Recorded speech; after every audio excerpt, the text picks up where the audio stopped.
What if the world's best advice is wrong? Specialize early, they said. But the most successful people did the opposite. And David Epstein has the proof.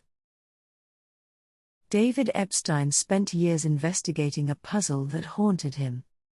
Why do some people who start late, who dabble in multiple fields, who seem unfocused, end up outperforming the hyper-specialized prodigies? The answer he found challenges everything we've been taught about achievement. Think about Tiger Woods. By age 2, he was putting on national television. By age 3, he'd shot a 48 over 9 holes. His father had him practicing with a singular obsession from infancy. And yes, Tiger became arguably the greatest golfer of all time. But here's what nobody tells you. Tiger Woods is the exception, not the rule. And when Epstein dug into the research across sports, music, science, and business, he discovered something that changes everything about how we should approach learning and careers. Enter Roger Federer, the tennis legend most people consider the greatest of all time. But here's what makes his story fascinating. Roger didn't specialize in tennis until he was a teenager. As a child, he played soccer, basketball, handball, badminton, and skiing.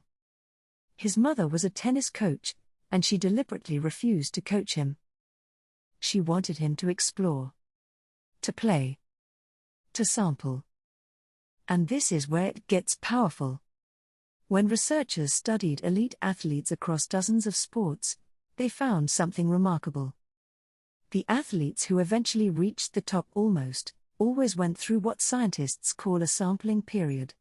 They played multiple sports. They developed broad physical literacy.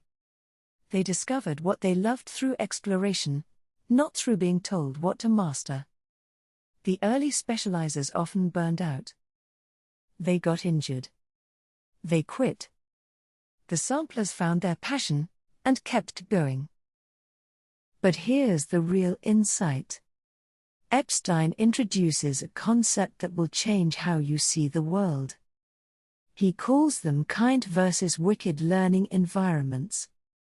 In kind environments, the rules are clear, feedback is immediate, and patterns repeat.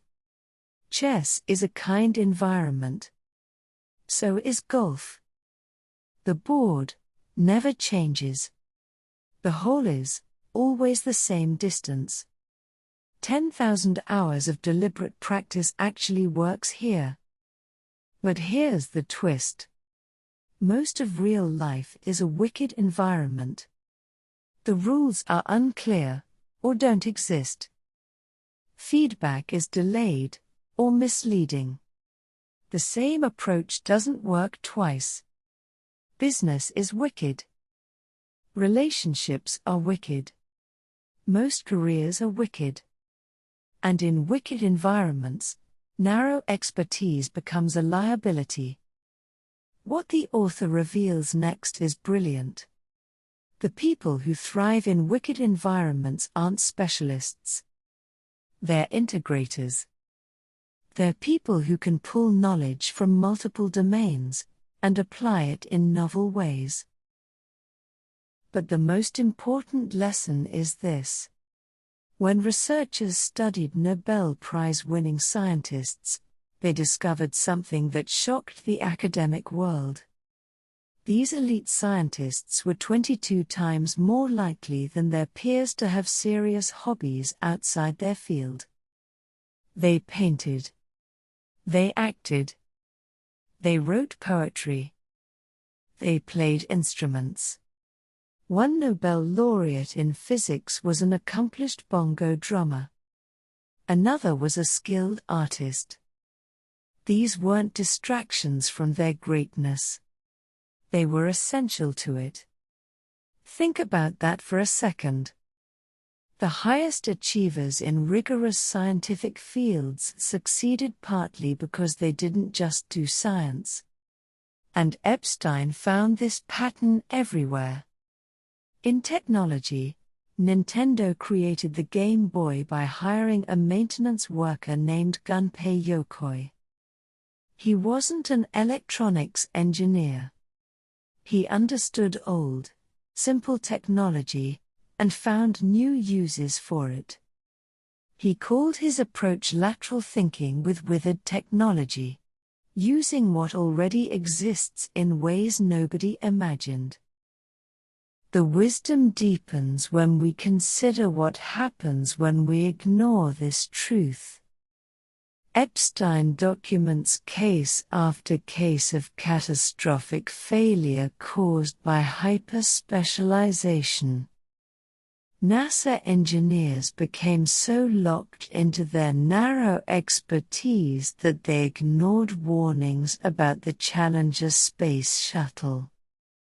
Financial analysts were so deep in their models that they missed the obvious signs of the 2008 crisis.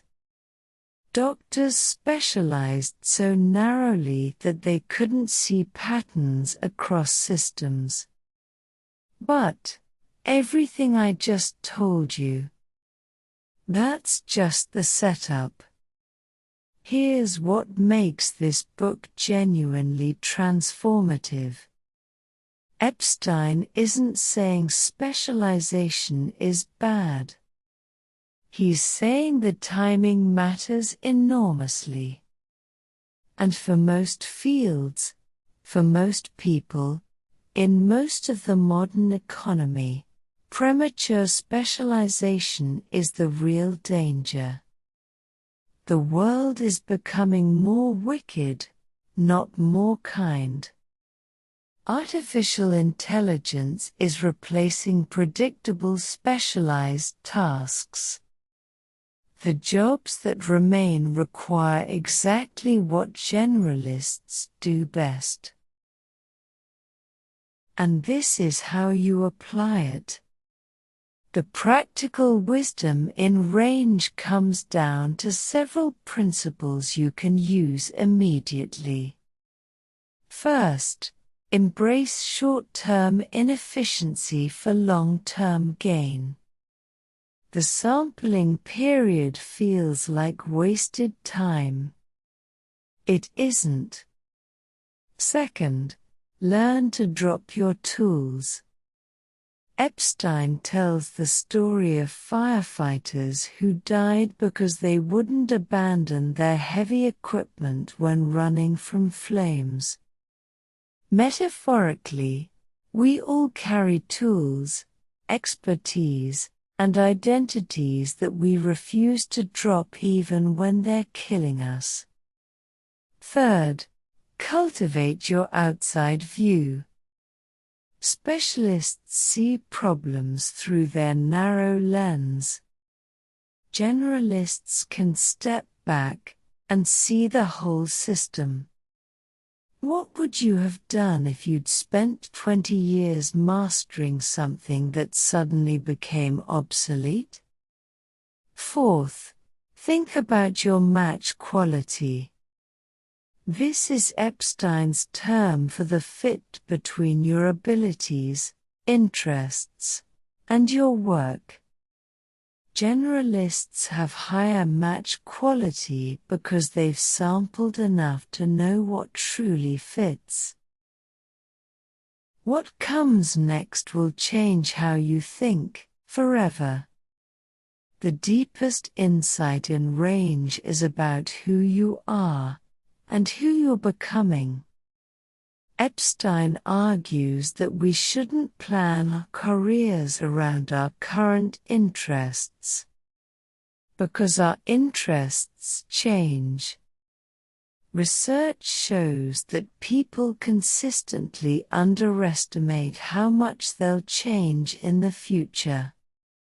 We're works in progress who mistakenly think we're finished products. The greatest generalists understand this. They don't lock in too early. They keep doors open. They treat their career as an experiment, not a predetermined path. And here's the revelation that makes the whole book click. The world doesn't need more people who found their passion at age 5 and pursued it relentlessly. The world needs people who kept exploring, who connected unexpected dots, who brought fresh perspectives to old problems. That's you. That's the generalist advantage. Not knowing one thing perfectly, but understanding enough about many things to see what the specialists miss. So where does this leave you? If you felt behind because you haven't found your one thing, range is your permission slip. You're not behind. You're gathering range. If you've been told your diverse interests are a weakness, Epstein's research says they're your greatest strength. If you're considering a career change, a new hobby, a different path, this book argues that's exactly what the modern world rewards. The generalist era isn't coming. It's already here. And the people who will thrive aren't the narrow experts. They're the curious explorers who kept learning, kept sampling, kept connecting dots that nobody else could see. David Epstein wrote this book because he saw a dangerous trend. Young people pressured to specialize before they knew who they were. Professionals trapped in narrow boxes they couldn't escape. A society that valued depth over breadth even as the problems we face require both. Range is the antidote. And if this summary resonated with you, the full book goes even deeper with dozens more case studies and practical applications. Now you understand the generalist advantage. You've seen why the world's top performers often zigged when everyone else zagged. Subscribe for weekly book wisdom distilled. We read so you can learn. The Synopsis Forge turns great books into greater insights. What book should we forge next? Drop it in the comments below.